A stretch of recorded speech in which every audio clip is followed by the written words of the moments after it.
Hi, hello, this is Premila Rao. Welcome you all to Premila's Healthy Kitchen. Today we have chicken over here and we're going to make a yummy chicken kurma, a typical and authentic Telangana style. It's a gravy kurma. So let's start.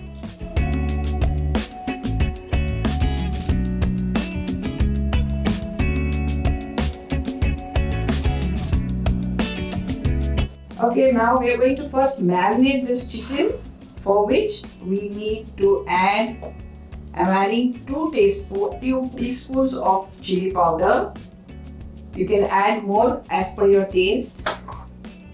I'm going to add 2 teaspoons of Dhaniya powder, 1 teaspoon of turmeric powder, 1 teaspoon of ginger garlic paste, and salt as per taste. I'm using rock salt here, and I'm also going to add a small cup of curds. We marinate this properly. We start with adding a teaspoon of oil. You can even cook it in ordinary vessel, but I prefer cooking in a cooker.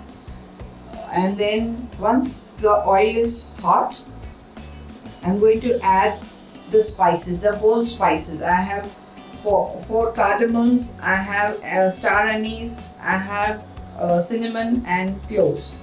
So I'm going to add this.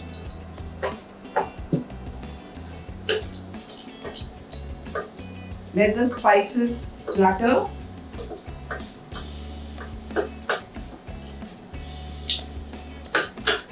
At this stage, I am also going to add a teaspoon of Jeera or cumin seeds. Yes, my spices are nice and light brown in color. I am adding onions. Finely sliced onions.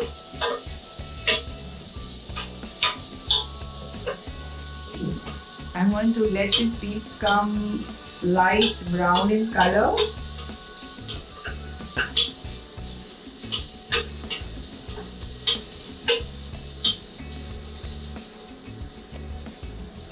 The onions are light brown in color. Now I'm going to add 2 tomatoes. I reduce the flame over here because I want the tomatoes to be cooked properly. I want them to become nice and soft. Now since I've added only 1 teaspoon of oil, which will not be sufficient for cooking the onions and the tomatoes. So what I'm going to do here, this is my trick with cooking with less oil, is just pour little water. And wait for 2 minutes till the onions and the tomatoes are cooked well. Okay, now it's been 2 minutes and yes, the onions and tomatoes have been cooked well. Remember, I've added only 1 teaspoon of oil. Now I'm going to add the marinated chicken, which I have marinated for an hour.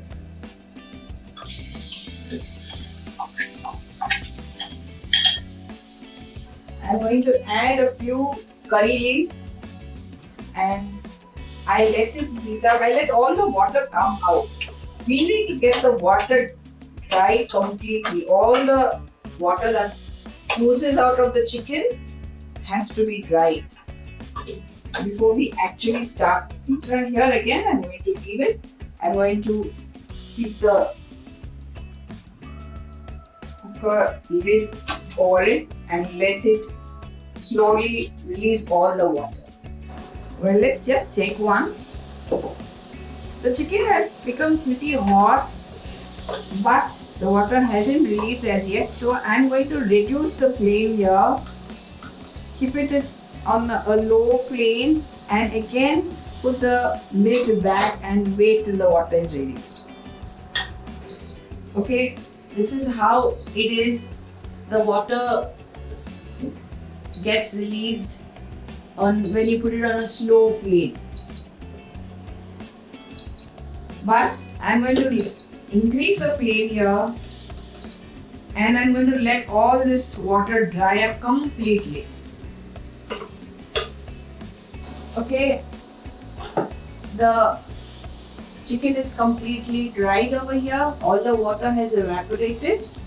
Now I'm going to make a fine paste of poppy seeds, khus as we call it, and dried coconut. Here I am using dried coconut, otherwise you can even use fresh coconut. First, grind the poppy seeds into a fine powder and then add the coconut.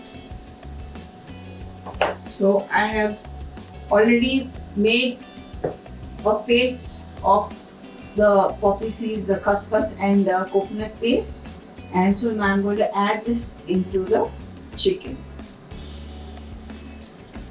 This water will not be sufficient, so I'm going to add some more water.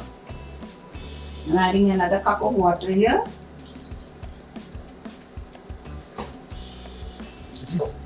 I let this boil. I'll give at least 3 to 4 whistles for the chicken to get cooked.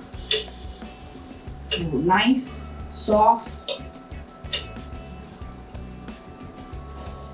Always remember to taste for salt before the final cooking is done. Don't taste it at the end, but taste it now. So here I'm going to taste for salt. It's a little less. I'm going to add a little more salt here. And I'm adding a little garam masala, 1 teaspoon garam masala. And some coriander leaves. Just mix it once and place the lid.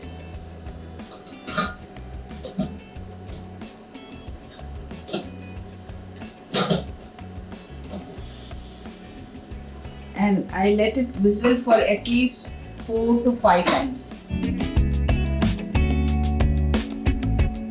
Here I had given 5 whistles.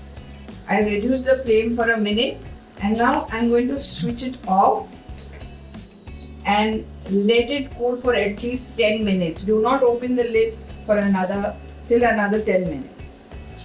Okay, it's been 10 minutes. Now let's open the lid. Oh, look at this. I've just put 1 teaspoon of oil. Okay, now let's go to plating.